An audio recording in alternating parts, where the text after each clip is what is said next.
श्री राजकुमार सिंह जी हदुआडवा से और ठक्कू भैया पधारे हैं। आपका हार्दिक अभिनंदन है, स्वागत है। और बहुत सारे लोगों के नाम नहीं ले पा रहा हूँ, आप सभी का भी एक बार पुनः स्वागत है। मैं अनुरोध करूँगा आ जाएंगे। बोलिए भारत माता की। नारे में जोश नहीं है। आज़ादी का हम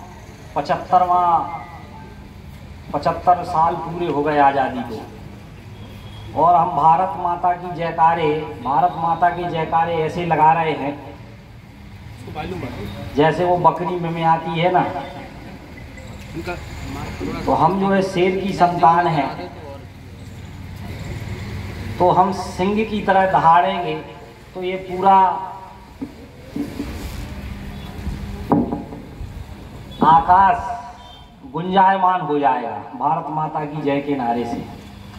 बोलिए भारत माता की, भारत माता की, राष्ट्रीय तिरंगे झंडे की, रानी अवंतीबाई की।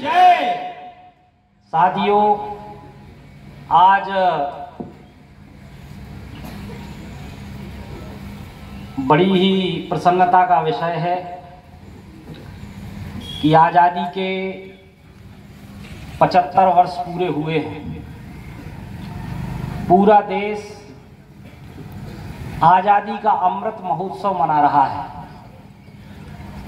देश के यशस्वी प्रधानमंत्री माननीय नरेंद्र मोदी जी के आह्वान पर पूरे देश में देशभक्ति का एक अजब ज्वार देखने को मिल रहा है।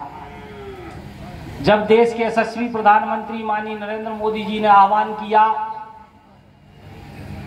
कि हर देशवासी को अपने घर पर तिरंगा फहराने का अधिकार है और हर देशवासी को आज़ादी के 75वें वर्ष में अपने घर पर तिरंगा फहराना चाहिए, तो आज हम गांव-गांव में निकलते हैं, देखते हैं तो पूरा गांव भारत माता की जय के नारों से और तिरंगे झंडे से पटा पड़ा हुआ है।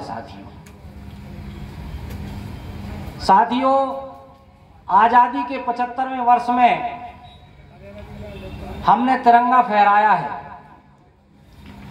और तिरंगा फहराने के साथ साथ देश के प्रधानमंत्री ने हम सबसे आह्वान किया है कि जब हम भारत माता की जय बोलें, जब हम अपने घरों पर तिरंगा फहराएं, तो इस संकल्प के साथ वो तिरंगा फहराया जाना चाहिए कि देश को हम फिर से विश्व गुरु बनाएंगे। इस संकल्प के साथ वो तिरंगा फहराएं कि इस देश को हम परम वैभव के शिखर पर ले जाएंगे। इस संकल्प के साथ हर देशवासी को वो तिरंगा फहराना है कि हम इस देश को क्रमांक 1 का देश बनाएंगे। इस संकल्प के साथ हर देशवासी को वो तिरंगा फहराना है कि इस देश को दुनिया के नक्शे में हम सबसे आगे लेके जाएंगे। ऐसा आह्वान देश के प्रधानमंत्री माननीय नरेंद्र मोदी जी ने किया, और उनके आह्वान पर करोड़ों लोग देशवासी, 125 करोड़ देशवासी जुट पड़े और हर घर में भारत माता की जय के साथ, जय के नारे के साथ तिरंगा झंडा फहराया गया। साथी, ये वास्तव में अद्भुत है, अविस्मरणीय है। आजादी के 75वें वर्ष पूरे होने पर हम सब लोग संकल्प लेकर जाएंगे कि देश, समाज और राष्ट्र के लिए काम करने के लिए हम उद्यत होंगे।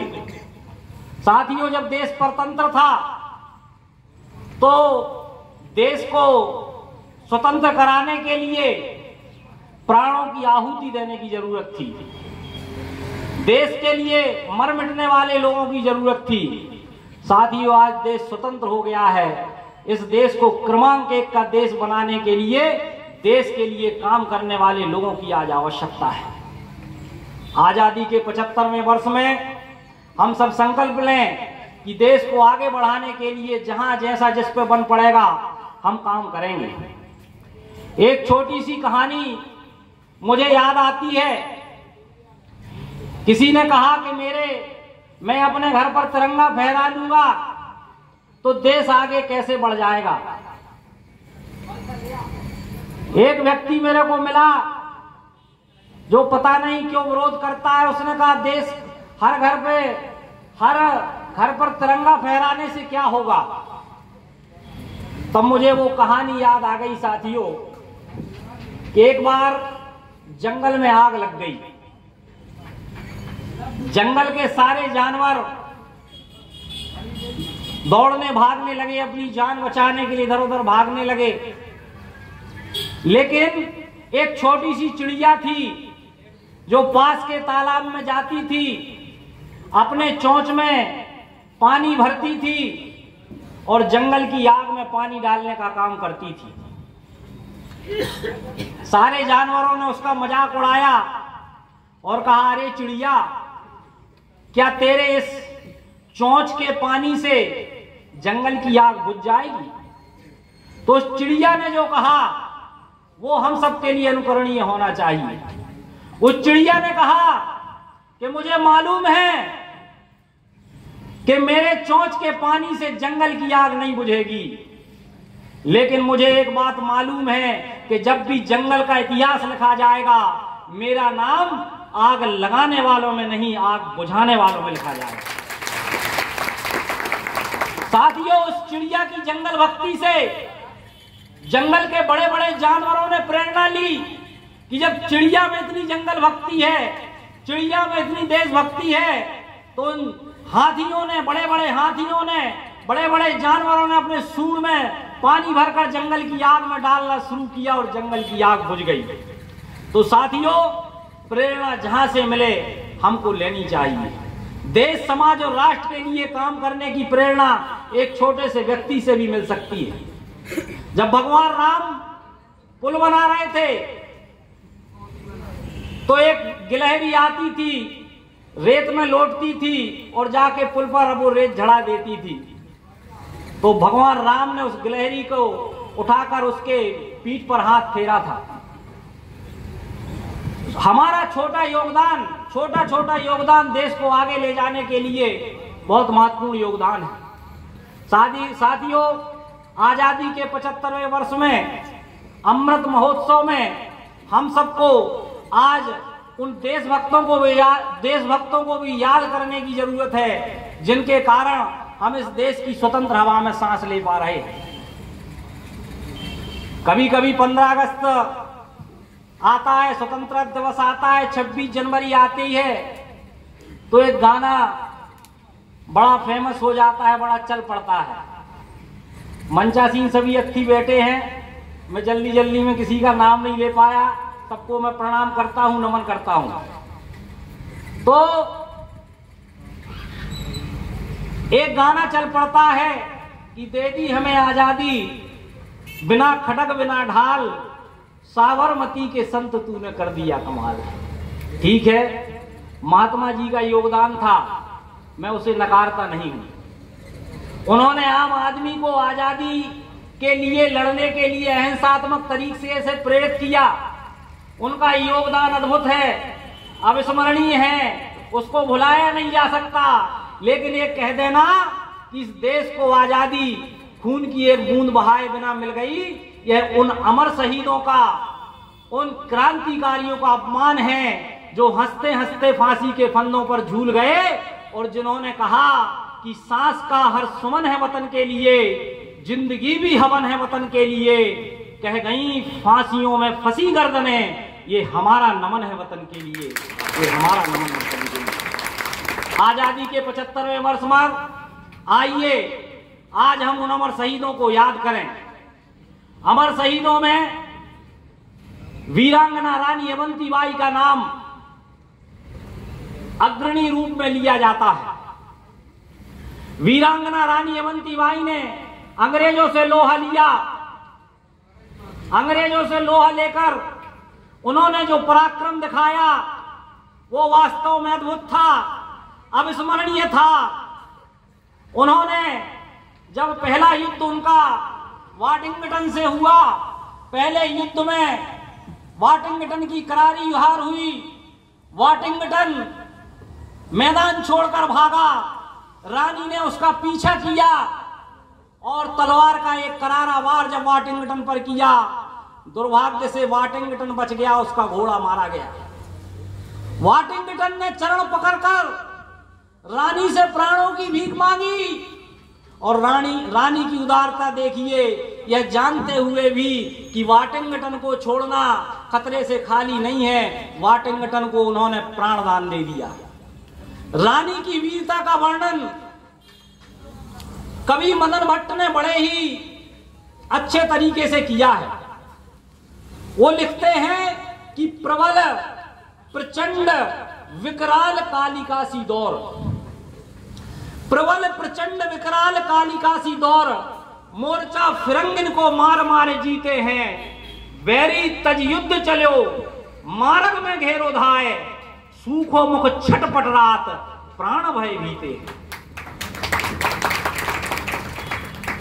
गाही पग जीवन दान मानद सो छाण दयो। जब वाटिंगटन ने चरण पकड़ लिए रानी के मुझे माफ कर दो, गाही पग जीवन दान मानद सो छाण दयो, रामगढ़ की रानी के कारज पुनीते हैं, धन्य मदन योग युद्ध दयादान आयु अवे, बरस 26 गए 7 मास बीते।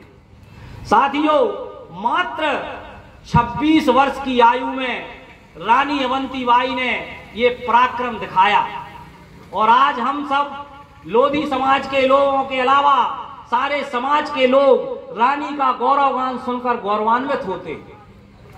और वो रानी हमको प्रेरणा देती है कि हे लोधी समाज के बंधुओं, हे सारे समाज के बंधुओं, आओ हम देश समाज और राष्ट्र के लिए कुछ काम करें। देश समाज और राष्ट्र के लिए ऐसा काम करें कि दुनिया में हमारा नाम अमर हो जाए। इस उद्देश्य को लेकर हमको काम करना चाहिए। रानी की जो जीवन गाथा है वो हमको बताती है।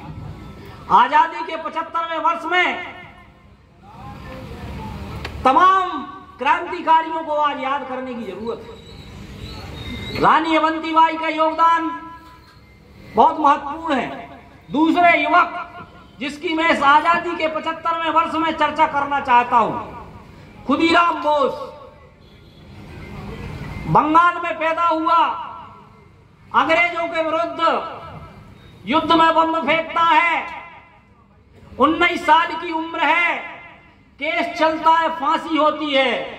उस खुदीराम बोस जब 19 साल की उम्र में फांसी हो गई, जीवन में उसको देखने को कुछ नहीं मिला, और जब वो फांसी के फंदे की ओर जा रहा था तो उसके मन में क्या विचार थे, वह क्या सोच रहा था। बहुत अच्छी कविता है, बांग्ला की कविता है। वो खुदीराम बोस अपनी मां को संबोधित करते हुए कहता है, जब वो फांसी के फंदे की ओर जा रहा था तो वो अपनी मां को संबोधित करते हुए कहता है। इस कविता के माध्यम से कवि ने अपनी भावना को व्यक्त किया है। बांग्ला कविता है। वो खुदीराम बोस कहता है कि एक बार विदाई दो मां गोरे आसी, हासी हासी पोरवे फांसी देख वे जो दुभासी। हे मां, मुझे एक बार विदा दो, ये दुनिया देखेगी कि तुम्हारे बेटे ने किस प्रकार से फांसी का फंदा हंसते हंसते अपने गले में डाला है। आगे वो कहता है कि हे मां, ये मेरा मरना आखिरी बार मरना नहीं है, मरने के बाद मैं फिर से जन्म लूंगा। 10 मास 10 दिन पूरे जन्मन बोर मार सरगरे, 10 मास 10 दिन बाद मैं फिर से जन्म लूंगा, लेकिन हे मां तू मुझे पहचानेगी कैसे। तो खुदीराम बोस कहता है कि जब कोई घाव लग जाता है तो घाव तो ठीक हो जाता है, लेकिन उसका दाग शेष रह जाता है। तो हे मां, जब मैं फिर से जन्म लूंगा तो मेरे गले के ऊपर फांसी के फंदे का चिन्ह अंकित होगा, जिसको देखकर तू पहचान जाएगी कि मैं आ गया हूं। इस जोश और जज्बे के साथ लोगों ने देश की आजादी के लिए काम किया है, तब हम देश की आजाद हवा में सांस ले पा रहे हैं। दूसरा युवक जिसके बारे में मैं चर्चा करना चाहता हूं, अशफाक उल्लाह खां। काकोरी कांड हुआ, 4 लोग गिरफ्तार हुए, ठाकुर रोशन सिंह, राजेंद्र राही, राम प्रसाद बिस्मिल, अशफाक उल्लाह खां जेल में बंद थे। 23 साल की उम्र थी, 3 हिंदू 1 मुसलमान। साथियों, वहां का हवलदार मुसलमान था। उसने सोचा कि कहां इस अशफाक ने काफरों के चक्कर में आकर अपनी जिंदगी बर्बाद कर ली। मेरा हम मजहब भाई है, इसको बचाना चाहिए। उस हवलदार ने अशफाक को बुलाया और कहा सरकारी मुखबिर बन जाओ, तुमको माफी दिलवा देंगे, तुम्हारी शादी करवा देंगे, तुम्हें प्रॉपर्टी दिलवा देंगे। साथियों, अशफाक ने ना कर दिया। एक तरफ जिंदगी में सब कुछ मिलने वाला है और दूसरी तरफ है मौत। ऐसे में जो मौत को गले लगाए उसे आज का आदमी क्या कहेगा? साथियों, उसे आज का आदमी कहेगा पागल है। अशफाक उल्लाह खां ने जब मना कर दिया कि मैं सरकारी मुखबिर नहीं बनूंगा, तो उस हवलदार के मुंह से निकला कि पागल है। तो अशफाक उल्लाह खां शायर था। अशफाक उल्लाह खां के मुंह से एक शेर निकला कि इन्हीं बिगड़े दिमागों में भरे खुशियों के लच्छे हैं, हमें पागल ही रहने दो, हम पागल ही अच्छे हैं। साथियों, ऐसे पागलों के कारण, ऐसे देश के दीवानों के कारण, ऐसे देश के मस्तानों के कारण इस देश को आजादी मिली है। ये आजादी हमें यूं ही नहीं मिली है, हर कली इस बाग की कुछ खून पीकर ही खिली है। साथियों, तीसरा युवक जिसके बारे में मैं चर्चा करना चाहता हूं, चंद्रशेखर आजाद। चंद्रशेखर आजाद का नाम आजाद ऐसे ही नहीं पड़ा, वो आजाद थे और आजाद ही रहे। सब लोग बैठे थे, भगत सिंह, सुखदेव, राजगुरु, चंद्रशेखर आजाद ऐसे गोले में बैठे थे। कभी लोग, हम लोग संघ की शाखा में जाते हैं तो ऐसा गोला बना के बैठ जाते हैं। वो बैठे थे, चर्चा चल रही थी किसका अंत कैसे होगा। और उन्होंने कहा अरे ये राजगुरु तो सोता ही रह जाएगा। साथियों, राजगुरु की सोने में मास्टरी थी। वो बैठे बैठे सो सकता था, खड़े खड़े सो सकता था, 24 घंटे सो सकता था। उन्होंने कहा कि राजगुरु तो सोता ही रह जाएगा। जब आंख खुली तो पता चला जेल के अंदर और फिर फांसी का फंदा। एक मनमथनाथ गुप्त थे, बड़े प्रेमी स्वभाव के थे। वो पंजाबी की ये पंक्तियां गुनगुना रहे थे कि हृदय लागी प्रेम की चोट, निराली मन मत्सर हो। हृदय में प्रेम की चोट लग गई है। चंद्रशेखर आजाद ने सुना, कहा अबे प्रेम प्रेम क्या पिनपिनाता है, तेरे हृदय में प्रेम की चोट नहीं 303 की गोली लगेगी। तब मनमथनाथ गुप्त ने कहा कि पंडित जी, चंद्रशेखर आजाद को सब लोग पंडित जी कहते थे, कि पंडित जी जब आपको फांसी पर चढ़ाएंगे तो बड़ी दिक्कत आएगी। एक नहीं, 2-2 रस्से लगेंगे, एक इस मोटी तोंद के लिए और एक इस गले के लिए। तब चंद्रशेखर आजाद ने कहा था कि रस्सा फस्सा तुम लोगों के लिए होगा, हम तो आजाद हैं और आजाद ही रहेंगे।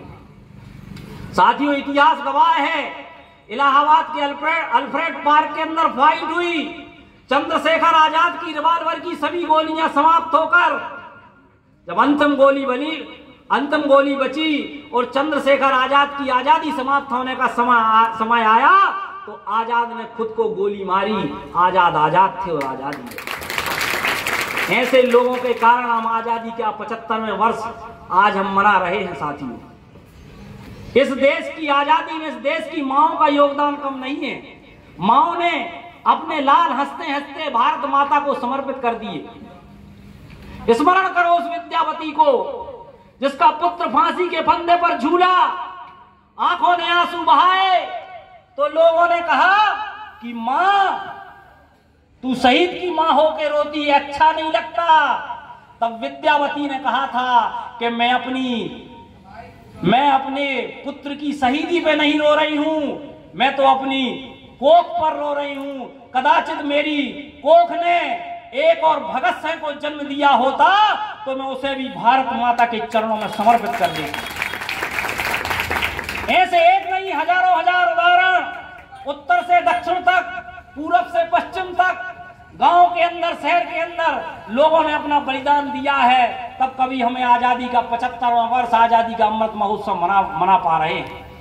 साथियों, आइए इस आजादी के अमृत महोत्सव पर हम सब लोग संकल्प लें कि उन अमर शहीदों को याद भी करेंगे और उन अमर शहीदों के बारे में पढ़ेंगे भी।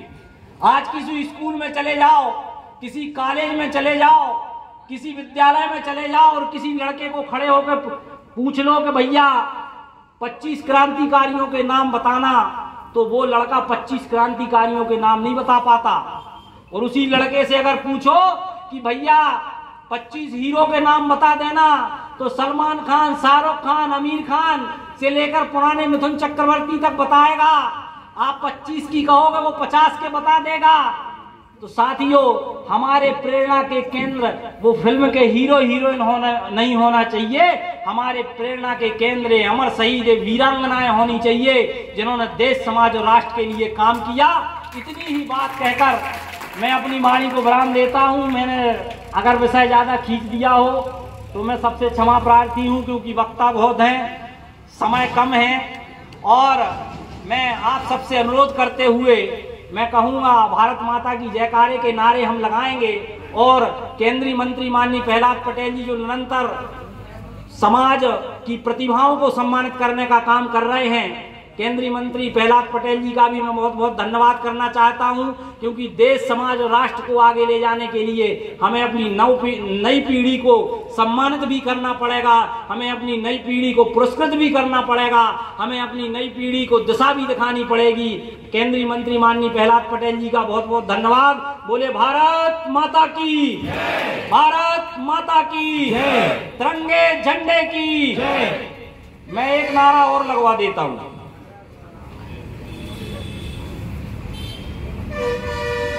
विजय। मैं कहूंगा विजयी विश्व तिरंगा प्यारा।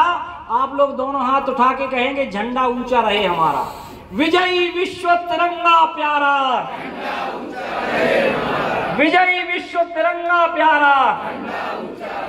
भारत माता की, रानी अवंतीबाई की, देश के अमर शहीदों की बहुत बहुत धन्यवाद।